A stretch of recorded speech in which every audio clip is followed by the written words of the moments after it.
தென்னாடுடைய சிவனே போற்றி, எந்நாட்டவர்க்கும் இறைவா போற்றி. அனைத்து தமிழ் உள்ளங்களுக்கும் கனிவான வணக்கங்கள். நிகழும் மங்களகரமான விசுவாசு ஆண்டு பங்குனி மாதம் 18ஆம் நாள் புதன்கிழமை அன்று சதுர்தசி திதியில் உத்திரம் நட்சத்திரத்தில் விருத்தி நாமயோகத்தில் வணிசை கரணத்தில் அமிர்தயோகம் கூடிய நன்னாளில் இந்த மகத்தான ஏப்ரல் மாதம் பிறக்கிறது. 2026ஆம் ஆண்டின் 4வது மாதமான ஏப்ரல் மாதம் மிகவும் முக்கியத்துவம் வாய்ந்த மாதமாகும். இந்த மாதம் பல கிரக பெயர்ச்சிகள், சேர்க்கைகள், நட்சத்திர மாற்றங்கள் நிகழ இருக்கிறது. ஏப்ரல் மாதத்தின் முதல் வாரத்தில் செவ்வாய் பகவான் மீனராசிக்கு பெயர்ச்சியாகிறார். சூரியன், செவ்வாய் மற்றும் சனி ஆகிய கிரகங்கள் இணைந்து மங்களாதித்ய யோகம், திரிகிரக யோகம் உள்ளிட்ட யோகங்கள் உருவாக இருக்கிறது. அதே போல சுக்கிர பகவான் ஏப்ரல் மாத தொடக்கத்தில் மேசராசியில் பெயர்ச்சியடைகிறார். மாத இறுதியில் ரிஷபராசிக்குள் பிரவேசமாகிறார். புதன் பகவான் ஏப்ரல் 11ஆம் தேதி மீனராசிக்குள் நுழைந்து சதுர்கிரக யோகத்தை உருவாக்குகிறார். ஏப்ரல் 14ஆம் தேதி சூரிய பகவான் மேசராசிக்கு பெயர்ச்சியடைந்து சுக்கிரனுடன் இணைந்து சுக்கிராதித்ய யோகத்தை உருவாக்குகிறார். ஏப்ரல் 17ஆம் தேதி சனி பகவான் உத்திரட்டாதி நட்சத்திரத்தின் 3ஆம் பாதத்தில் பிரவேசிக்கிறார். ஏப்ரல் 30ஆம் தேதி புதன் பகவான் மேசராசிக்குள் நுழைய இருக்கிறார். இந்த கிரகங்களின் அமைப்பினால் உங்கள் வாழ்வில் ஏற்படக்கூடிய சுப மற்றும் அசுப பலன்கள் என்ன என்பதனையும், அசுப பலன்கள் ஏற்படுமாயின் ராசிக்காரர்கள் செல்ல வேண்டிய கோவில் மற்றும் செய்ய வேண்டிய பரிகாரம் என்ன என்பதனை பற்றியும் விரிவாக காண்போம். பிறக்கப் போகும் இம்மாதத்தில் உங்கள் வாழ்வில் வளமும் நலமும் செல்வ செழிப்பும் பெற்று வாழ்வின் உயரிய நிலையை அடைய எல்லாம் வல்ல எம்பெருமானை வேண்டி விரும்பி கேட்டுக்கொள்கிறேன். கடகராசி அன்பர்களே, இந்த மாதம் திடீர் அதிர்ஷ்ட வாய்ப்புகள் ஏற்படும். குழந்தைகளால் மகிழ்ச்சி தரும் சம்பவங்கள் நிகழும். நண்பர்களும் அனுகூலமாக இருப்பார்கள். அவர்களிடம் எதிர்பார்த்த உதவிகள் கிடைக்கும். வெளிவட்டாரத்தில் செல்வாக்கு அதிகரிக்கும். ஆன்மீகத்தில் நாட்டமும் தெய்வ பக்தியும் அதிகரிக்கும். எடுத்த செயலை வெற்றிகரமாக முடிப்பீர்கள். பணப்புழக்கம் கணிசமாக உயரும். குடும்பத்தில் உறவினர்களிடையே இருந்த கருத்து வேறுபாடுகள் நீங்கி சுமூகமான சூழ்நிலை உண்டாகும். வெளிவட்டாரத்தில் மதிப்பு மரியாதை கூடும்.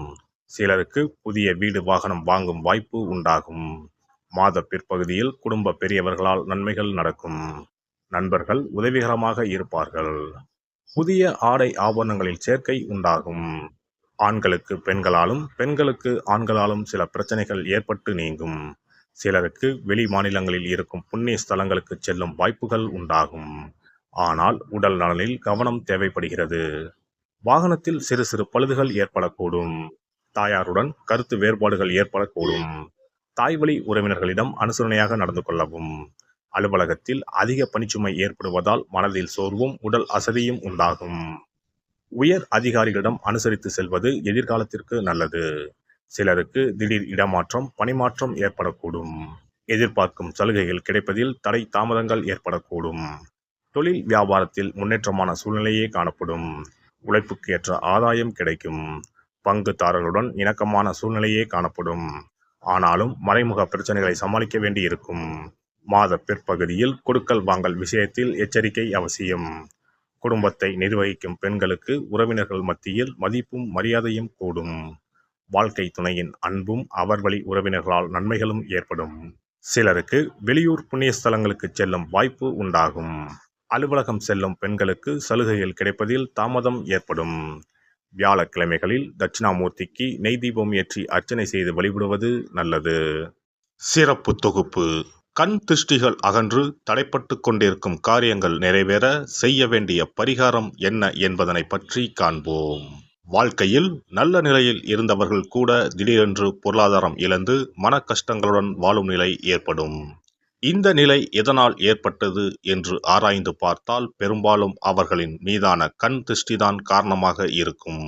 கல்லடி பட்டாலும் கண்ணடி படக்கூடாது என்று சொல்வார்கள் அல்லவா, அது உண்மைதான். இது போன்ற பிறரின் பொறாமை கொண்ட கண் திருஷ்டியினால் பலரின் வாழ்க்கை சிரமத்திற்கு ஆளாக நேரிடும்.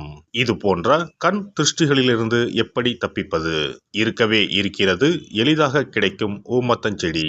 தெய்வ சக்தி நிறைந்த செடியாக கருதப்படும் ஊமத்தஞ்செடியின் காய், பூ, இலைகள் என அனைத்தும் தீய சக்திகள் விரட்ட பரிகாரத்துக்கு பயன்படுகிறது. பொதுவாக ஊமத்தம் காய்க்கு கெடுதலை அகற்றக்கூடிய சக்தி உண்டு. நம் வீட்டில் உள்ள எதிர்மறை சக்தியை அகற்றுவதற்கு ஊமத்தங்காய் தீபம் சிறந்த பரிகாரமாகிறது.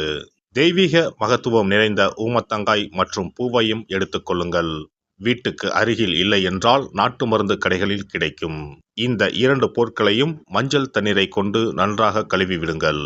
சிறிது நேரம் அவற்றிலுள்ள ஈரம் போக ஆறவிட்டு பிறகு அவற்றை ஒரு மஞ்சள் துணியில் குலதெய்வத்தை வேண்டி ₹1 நாணயத்தோடு சேர்த்து முடிந்து வீட்டின் நிலைப்படியில் கட்டி தொங்க விடுங்கள். இந்த முடிச்சை வெள்ளிக்கிழமை அல்லது ஞாயிற்றுக்கிழமைகளில் தயார் செய்து வாசல் படியில் கட்டுவது சிறப்பு. தினமும் வீட்டில் தீபம் ஏற்றி காண்பிக்கும் போது இந்த முடிச்சுக்கும் காண்பிக்கவும்.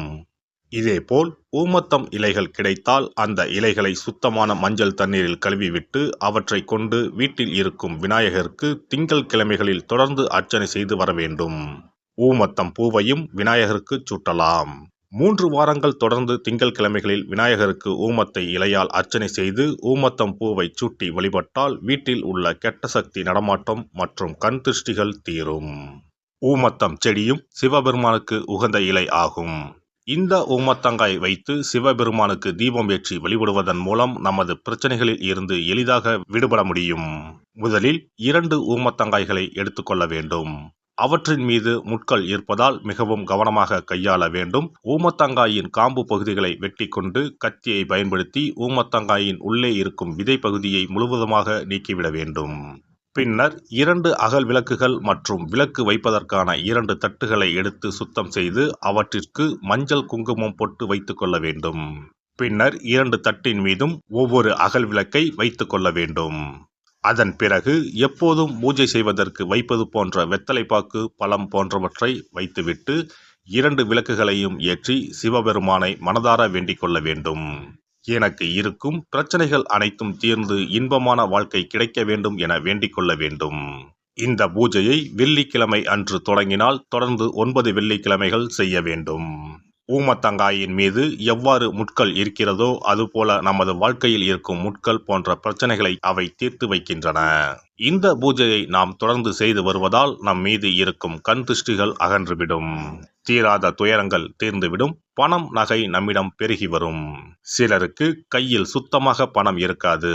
வறுமை தாண்டவமாடும். கடன் தொல்லையால் கஷ்டப்படுவார்கள். பண பிரச்சனையில் சிக்கி கொண்டிருப்பவர்கள் இந்த தீபத்தை ஏற்றினால் 3 வாரங்களில் நல்ல பலனை பெற முடியும். தொழிலில் நல்ல முன்னேற்றம் இருக்கும். கடன் பிரச்சனைகள் தீரும். உறவினர்களிடையே பகைமை இருந்தால் அவையும் மறைந்துவிடும். நோய்வாய் உள்ளவர்கள் இந்த தீபத்தை ஏற்றுவதன் மூலம் நல்ல பலனை பெற முடியும். பொதுவாகவே எந்த பரிகாரம் என்றாலும் அதை முழு நம்பிக்கையுடன் செய்தால் மட்டுமே முழு பலன் கிடைக்கும் என்பதை நினைவில் கொள்ளுங்கள்.